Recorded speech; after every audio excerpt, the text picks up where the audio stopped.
राधा स्वामी ताऊजी, राधा स्वामी ताऊजी, ना जाओ राधा स्वामी, आगा जाओ ताऊजी, राधा स्वामी।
दास कंवर कह बिना दीनता मिटत कर्म की रेत नहीं।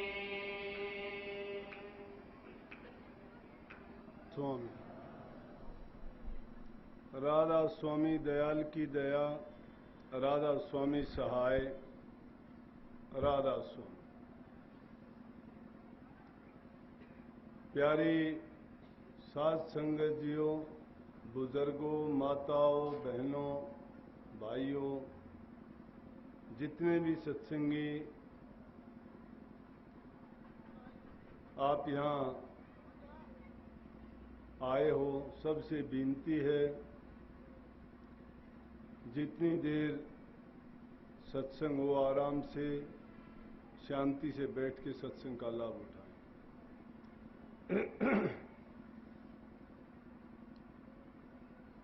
हफ्ते 10 दिन में सत्संग लगभग 15-20 किलोमीटर 25 किलोमीटर की दूरी पर मिल ही जाता है, और जहां तक संभव हो सत्संग जहां कहीं भी मिल जाए, जीव को चाहिए कि वहां अवश्य जाए, क्योंकि सत्संग से बढ़ के हमारे लिए और उत्तम चीज कोई नहीं।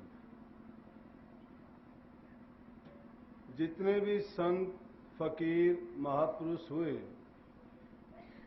सब ने इस बात को बेखूबी दोहराया, जोर दे के कहा कि बिन सत्संग जीव का कल्याण नहीं है। रामायण में तुलसीदास जी ने भी लिखा, बिन सत्संग विवेक न होई।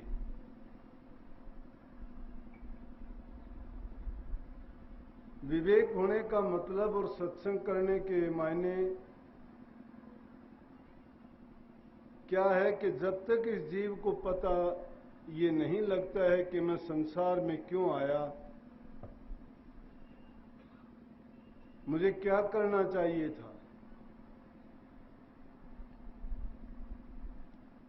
तो सत्संग तो अगर दूसरी किसी योनि के जीव को भी, जो हमारी भाषा नहीं समझता है, जो ये नहीं जानता है कि क्या बताया जाता है, क्या कहा जाता है, अगर वो भी सत्संग में आके बैठना शुरू कर दे तो उसके भी विचारों में परिवर्तन आ जाए। कई बार ऐसे अवसरों पे कितनी बात आपको ऐसी मिल जाएंगी कि मंदिर वगैरह में आरतियां उतरती हैं, घंटे बजाए जाते हैं, घड़ियाल बजाए जाते हैं, तो उस टाइम पर वहां के रहने वाले कुत्ते भी लगातार उसको देखते देखते क्या करते हैं, उस टाइम पर वो भी बोलना शुरू कर देते हैं। वो कुत्ता ना तो आरती गा सकता है, ना उस भाषा को समझता है, लेकिन रोजाना की एक बात को देखते देखते उसके भी विचारों में, ख्यालात में इतना बदलाव आ जाता है कि वो समझता है कि इस वक्त पे ये जो घड़ियाल बजते हैं, घंटे बजते हैं, आरतियां होती हैं, तो वो भी उसी तरह से चाहे भाषा को ना जानता बोलना शुरू कर देता है। और फिर फरमाया भी है कि मात पिता मिल जाएंगे 184 माह, गुरु सेवा और बंदगी फिर मिलन की ना। इंसानी चोला जो हमें मिला है, इसी के अंदर ये खूबी है कि हम सत्संग के द्वारा मूल चीज को प्राप्त करके अपने जीवन को संवार सकते हैं। रूह को संसार में बार बार आना जाना, जो 84 लाख का चक्कर है, उससे बचा सकते हैं। और उससे बचाने का एक ही साधन है हरि भक्ति, प्रभु के नाम का सिमरन। कबीर साहब की जो वाणी अभी गाई, उस वाणी में क्या क्या कि हरि रस ऐसा रे जाके पिए से अमर हो जाए। पीछे के भी किस्से कहानी सुनते आए हैं, आप लोगों ने भी सुना होगा कि महात्माओं के बारे में, भक्तों के बारे में, या जिन्होंने भी सत्संग किया, नाम का सहारा लिया, उन लोगों के बारे में ऐसा आज भी सुनने में आता है कि वो अमर हो गए। अमर होने का मतलब क्या है कि वो कभी मरता नहीं है। लेकिन ये बात संभव नहीं लगती कि संसार में जो चीज बनी है, जिसने जन्म लिया है, जो पैदा हुआ है, और जो भी कोई रूप धारण किया है, उसका अवश्य विनाश होगा। ये प्रकृति का नियम है। लेकिन उस प्रकृति के नियम को हमने भुला दिया है। उसमें ये भी तो है कि वो रूह नहीं मरती है, परमात्मा नहीं मरता, वो अजर है, अमर है, अविनाशी है। और उसी गुण को प्राप्त करने के लिए इंसान को इस बात का ज्ञान दिया जाता है कि जिस चीज को तू अपने को तू मानता है, जिसको तुम अपने आप को समझते हो कि मैं हूं, वो मैं नहीं है। जो बोलने वाली चीज है, वो तो ये 5 तत्व की जो मशीन है, जो यहां संसार में ही बनी है, जिनमें जल, अग्नि, वायु, पृथ्वी, आकाश, रजोगुण, तमोगुण, सतोगुण, इन 8 के मेल से शरीर बना है। लेकिन इसमें जो बोलने वाली ताकत है, शक्ति है, जिसको जीव आत्मा कहते हैं, रूह कहते हैं, वो मरती नहीं है। उसमें वही गुण है जिसको कबीर साहब ने दूसरी वाणी में क्या कहा, एक जगह पर कहते हैं, हम ना मरा मरे संसारा, हमको मिला जीवामण हारा। कहते हैं कि हम मरते नहीं हैं और हम मरने से रोजाना डरते हैं, जिसको वो कहते हैं, जिस मरने से जग डरे मेरे हो आनंद, कद मरिए कद पाइए पूर्ण परमानंद। कि जिस मौत को, जिस मरने को देख के संसार के लोग भयभीत होते हैं कि हाय मैं मर जाऊंगा, लेकिन ये नहीं सोचते कि जिस दिन से हमने जन्म लिया था, मृत्यु हमारी लिख दी गई थी। ये तो एक निश्चित अवधि है, अवश्य चले जाएंगे, मर जाएंगे, शरीर का नाश होना है, स्थूल जो चीजें इकट्ठी हुई हैं खंडित हो जाएंगी। मिट्टी मिट्टी में मिलेगी, पवन पवन में मिल जाएगा, जल जल में मिल जाएगा, और अदृश्य शक्ति जो है वो आकाश तत्व में जाके समा जाएगी। लेकिन जो असली चीज है, सार वस्तु है, रूह जिसको कहते हैं, आत्मा कहते हैं, वो नहीं मरती है। शरीर को मौत आती है, तो कबीर साहब इसकी तुलना करते हुए बताते हैं, जब परमात्मा नहीं मरता तो हम भी नहीं मरते हैं, और कह दिया कि हरि मरे तो हम ही मरियां, और हरि ना मरे तो हम क्यों मरियां, कि हमारे अंदर वो गुण है। कहने का मतलब हम परमात्मा तो नहीं है, लेकिन हम आत्मा हैं। उसकी एक छोटी सी अंश है, जो गुण उसमें है वो हमारे अंदर भी है। वो जब नहीं मरता है, नहीं जन्म लेता है, तो हम भी मरते और जन्म नहीं लेते हैं। लेकिन ये शरीर जब बनता है, ये कर्म भोगने के लिए अपने प्रारब्ध से बनता है। जब रूह इसमें बैठ के कोई कर्म करती है, वो कर्म करते करते कर्म का भोग भोगने के लिए संसार में बार बार आती है। तो इसीलिए कहा है उन्होंने कि उस अमीर रस को जब हम पी लेंगे, जो हरि रूपी अमृत है, जो हमें अमर कर देने वाला है, अमृत नाम भी उसी का है कि जो हमें कभी नहीं मरने देता, जाके पिए से अमर हो जाए। लेकिन उसको पीना इतना आसान नहीं है, हम पीते नहीं हैं। हम देखा देखी नाम को ले लेते हैं, गुरु धारण कर लेते हैं, सत्संगों में भी बड़े जाते हैं, लेकिन जो बात सुनते हैं सत्संगों में, वचन हमारे लिए जो कहे जाते हैं सुधार के लिए या अपनी आत्मा को ऊंचा उठाने के लिए, कर्म के बंधन से छूट जाने के लिए, जन्म जन्मों से जो हमने अपने कर्म की गठड़ी बांध के लेके आए हैं, उसको उतार फेंकने के लिए संतों ने बड़े रास्ते बताए, तरीके बताए। क्योंकि उनको पता है किस जीव के कर्म किस तरह से कटेंगे। किसी के दान से कटते हैं, किसी के पुण्य से कटते हैं, किसी के नाम के सेवन से कटते हैं, किसी की ध्यान से कटते हैं, किसी के सेवा से कटते हैं।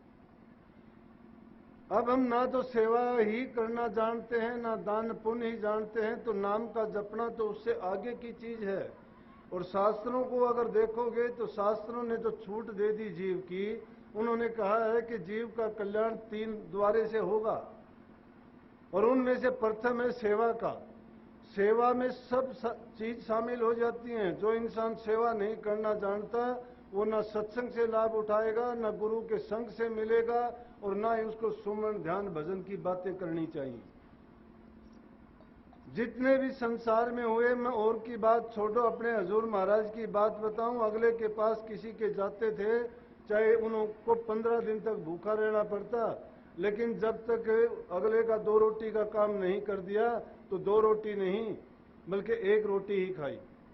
और अगला कहता भी था कि भगत इतने से पेट नहीं भरता। कहते थे मैंने इतना काम नहीं किया, इसलिए मैं किसी का कर्जदार नहीं बनना चाहता।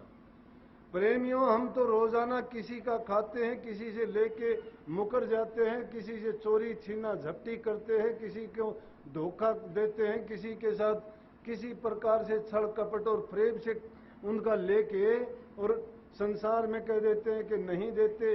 हम ये करते करते इतने, मैं कहता हूं कि कर्म के नहीं, उनके भी कर्जदार हो गए हैं दूसरों के।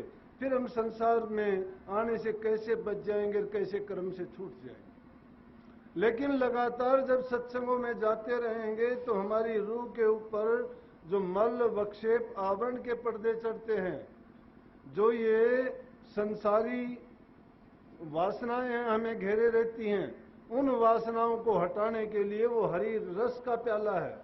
ज्यों ज्यों उस नाम के प्याले को हम पीते चले जाएंगे, हमारे ये कर्म धीरे धीरे करके एक एक करके सिमटते चले जाएंगे, कम होते चले जाएंगे। इसीलिए संतों ने कहा है कि जो संतों के सत्संग में आता है वो अपने कर्म से बच जाता है, कर्म से बरी हो जाता है। लेकिन वो अमीरस पिया कैसे जाएगा? आसान नहीं है। इसमें विद्या की जरूरत नहीं है, धन की जरूरत नहीं है, इसमें प्रेम और श्रद्धा की जरूरत है, इसमें अटूट विश्वास की जरूरत है। जिसका विश्वास नहीं होता वो सत्संगों में आने से भी फायदा नहीं होगा। वो तो जब तक गुरु को परमात्मा का रूप नहीं समझ लेगा तब तक उसका कोई काम बनने वाला नहीं है।